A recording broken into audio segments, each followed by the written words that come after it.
Haleluya, selamat pagi saudara-saudara jemaat Tuhan yang diberkati Tuhan. Kita jumpa lagi dalam doa pagi. Mari saudara-saudara, sebelum kita membaca dan merenungkan firman Allah, kita berdoa. Segala puji dan syukur ya Tuhan kami kembalikan kepadamu pada pagi hari ini. Terima kasih Bapa untuk segala kebaikan-Mu, penyertaan dan perlindungan Tuhan di sepanjang malam. Kami boleh tidur, kami boleh beristirahat, dan di pagi hari ini kami lagi boleh ada bangun dengan tubuh yang sehat. Terima kasih Tuhan. Sebelum kami melangkah di hari yang baru, kami rindu untuk membaca dan merenungkan firman-Mu. Urapi kami semua Bapa, supaya setiap firman yang kami dengar itu boleh menjadi remah dalam hidup kami. Kami mengucap syukur dalam nama Yesus. Haleluya. Amin. Puji Tuhan. Pagi hari ini saudara-saudara, firman Allah saya ambil dari kitab Kejadian. Kejadian pasalnya yang ke-34. Kemudian kita akan membaca satu ayat di situ, yaitu ayat yang pertama. Demikian bunyi firman Tuhan. Pada suatu kali pergilah Dina, anak perempuan Lea yang dilahirkannya bagi Yakub, mengunjungi perempuan-perempuan di negeri itu. Puji Tuhan. Saudara, kalau kita melihat di sini kisah selanjutnya dari pembacaan kita ini, yaitu terjadinya pemerkosaan atas Dina, anak satu-satunya perempuan daripada Yakub. Saudara, firman Allah pagi hari ini judulnya yaitu jangan berjalan sendiri, atau bahayanya berjalan seorang diri. Haleluya. Memang saudara-saudara, Alkitab sudah menegaskan bahwa manusia itu tidak baik bila seorang diri. Sebab itu ketika Adam sendiri, Tuhan ciptakan Hawa sebagai pendamping, sebagai teman hidup saudara-saudara. Nah, kisah ini terjadi karena Dina berjalan sendiri. Dia hendak mengunjungi perempuan-perempuan di daerah itu, sementara mereka berada di negeri yang asing. Ya, di negeri yang asing. Tapi karena Dina anak satu-satunya wanita, anak perempuan daripada Yakub, maka dia ingin sekali saudara-saudara memiliki teman, sahabat sesama wanita. Dia tidak tahu bahwa ini sangat berbahaya. Saudara, iblis pun berhasil memperdaya, menipu Hawa ketika Hawa seorang diri, sehingga Hawa terperdaya, Hawa tertipu, Hawa tersesat pikirannya karena Hawa seorang diri. Akhirnya iblis berhasil menggoda dia. Saudara yang kekasih di dalam Tuhan, tragedi ini terjadi atas Dina. Tentu ada faktor-faktor yang mengakibatkan.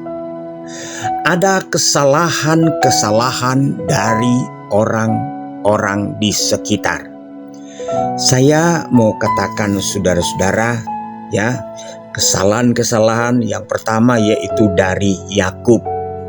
Yakub sebagai seorang tua, dia membiarkan anak gadisnya yang masih remaja berjalan sendiri di negeri asing, di tengah-tengah masyarakat yang tidak seiman, tidak sebudaya, saudara-saudara, katakanlah di negeri yang asing. Yang kedua, Dina yang belum mengenal lingkungan, tetapi dia telah berani, saudara-saudara, berjalan seorang diri, ya. Dia belum mengenal lingkungan sebab mereka adalah pendatang di negeri itu. Yang ketiga, saudara-saudara, ya. Terlalu berani berjalan sendiri, seorang diri. Kalau yang kedua tadi dia belum mengenal, belum tahu daerahnya, kondisinya, budayanya.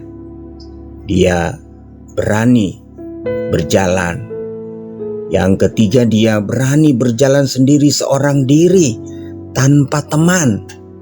Ya, ini adalah merupakan pesan moral saudara-saudara bagi kita. Dan saudara-saudara, pesan rohani yang dapat saya sampaikan pada pagi hari ini, secara rohani dalam kehidupan kita mengiring Tuhan ketika kita berjalan sendiri atau mengandalkan pikiran, mengandalkan kekuatan dengan konsep sendiri, dengan pola pikir sendiri, itu sangat berbahaya. Tuhan Yesus sebelum dia naik ke sorga, bahkan sebelum dia mengalami peristiwa salib, dia berbicara tentang satu pribadi, satu oknum yang akan diutusnya ketika dia tidak lagi bersama-sama dengan muridnya. Ketika dia masih bersama-sama dengan muridnya, ketika muridnya berbuat salah, dia menegur. Sebelum berbuat salah, dia sudah memperingati. Tetapi dia tahu ketika dia naik ke sorga, murid-murid seorang diri. Dan mereka membutuhkan penolong. Mereka memerlukan pendampingan. Mereka memerlukan seseorang, satu pribadi yang bisa menyertai mereka. Sebab itu saudara-saudara, sebagai pesan rohani bagi kita, kita butuh penolong, kita butuh pendamping. Nah saudara, di dalam Yohanes pasalnya yang ke-14, Yohanes 14 kita baca ayatnya yang ke-16. Aku akan meminta kepada Bapa dan ia akan memberikan kepadamu seorang penolong yang lain supaya ia menyertai kamu selama-lamanya. Kita butuh penolong. Kita butuh seseorang. Tentu saudara-saudara yang lebih mampu, yang lebih siap mendampingi kita, menyertai kita. Kata Yesus, dia akan menyertai kita selama-lamanya. Ya, yaitu penolong yang lain. Tentu ini berbicara dari hal Roh Kudus. Ya, yang akan diutus oleh Bapa setelah Yesus naik ke sorga. Pesan rohani yang kedua, Roh Kudus, penolong yang lain yang dijanjikan Tuhan itu, saudara-saudara, bukan hanya menyertai, mendampingi. Kalau menyertai, mendampingi berarti dari luar. Saudara-saudara, yang kedua, penolong yang akan memimpin, menyertai kita dari dalam. Ya, dari dalam Yohanes pasalnya yang ke-16, kita baca ayat 8 mulai. Dan kalau ia datang, ia ini yaitu penolong tadi, yaitu Roh Kudus, ia akan menginsafkan dunia akan dosa, kebenaran dan penghakiman.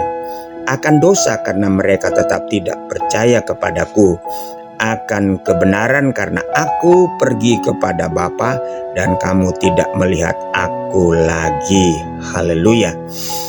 Akan penghakiman karena penguasa dunia ini telah dihukum. Ini memimpin, menyertai kita dari dalam. Dia akan mengingatkan kita ketika kita menghadapi bahaya. Roh Kudus ini akan mengingatkan kita ketika saudara-saudara kita akan melakukan sesuatu, maka Roh Kudus ini akan mengingatkan kita bahwa itu dosa. Ya, Roh Kudus ini akan mengingatkan, akan mengajarkan kebenaran, ya, tentang kebenaran. Yang ketiga tentang penghakiman. Ini memimpin dari dalam. Dia akan mengingatkan kepada kita ada bahaya di depan kita, ada ancaman di depan kita, ada dosa yang mengintip kita, ada dosa yang mengincar kita. Ya, tentang kebenaran. Ada kebenaran yang harus kita lakukan, ada kebenaran yang harus kita taati. Tentang penghakiman. Penolong dari dalam akan mengingatkan kita tentang penghakiman. Yang ketiga dalam Yohanes 16 ayat 13 bagian A, dia berkata, saudara-saudara, tetapi apabila ia datang, yaitu Roh kebenaran, ia akan memimpin kamu ke dalam seluruh kebenaran. Saudara-saudara, ketika kita berjalan dengan Roh Kudus, dipimpin oleh Roh Kudus, maka Roh Kudus ini akan memimpin kita, akan membawa kita, menuntun kita ke dalam seluruh kebenaran Allah. Ya, mari kita jangan berjalan sendiri. Biar kita minta pimpinan, tuntunan, kita minta penyertaan Tuhan lewat Roh Kudus. Sebab kalau kita tidak dipimpin oleh Roh Kudus, kita tidak disertai oleh Roh Kudus, kita berjalan sendiri, kita akan tersesat. Kita akan disesatkan oleh berbagai tipu daya daripada iblis, ya. Dan ketika kita tersesat, berarti kita sedang menghadapi penghukuman yang kekal. Mari kita jangan mengandalkan kekuatan kita, jangan kita berjalan menurut kemauan dan kehendak kita. Biarlah saudara-saudara, kita minta supaya Tuhan menyertai kita, Tuhan memimpin kita, agar supaya kita selamat di dunia ini dan kita selamat sampai ke akhirat, yaitu kehidupan yang kekal di dalam kerajaan sorga. Tuhan kiranya menolong kita di hari-hari. Inilah pesan firman Allah buat kita pada pagi hari ini. Yang pertama, saudara-saudara, kita tidak secara lahiriah, kita tidak boleh biarkan anak-anak gadis kita berjalan sendiri, ya. Kita belum mengenal, apalagi pergi mengunjungi wanita-wanita yang tidak seiman, kumpul-kumpul dengan orang yang tidak sealiran, tidak seiman, ya. Itu sangat berbahaya, ya. Itu sangat berbahaya. Kiranya Roh Kudus menolong kita di hari-hari ini. Tuhan Yesus memberkati buat kita semua. Kita berdoa. Bapa di sorga, terima kasih Tuhan, di pagi hari ini kami boleh kembali mendengarkan firman-Mu.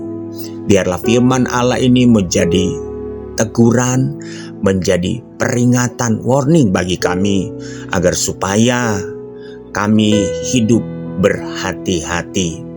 Dan secara rohani Tuhan, biarlah pengiringan kami kepada Tuhan. Kami tidak mengandalkan kekuatan dan kemampuan kami, tetapi kami mengandalkan penolong yang Tuhan janjikan, yaitu Roh Kudus. Roh Kudus akan menyertai kami, mendampingi kami, dan akan mengajar kami ke dalam jalan-jalan Tuhan, melakukan kehendak-kehendak Tuhan. Terima kasih Tuhan. Berkati kehidupan kami sepanjang hari ini, dan berkati setiap hamba-hamba-Mu, umat-Mu, anak-anak-Mu. Terpujilah nama-Mu Tuhan. Dalam nama Yesus kami sudah berdoa mengucap syukur. Haleluya, haleluya. Amin.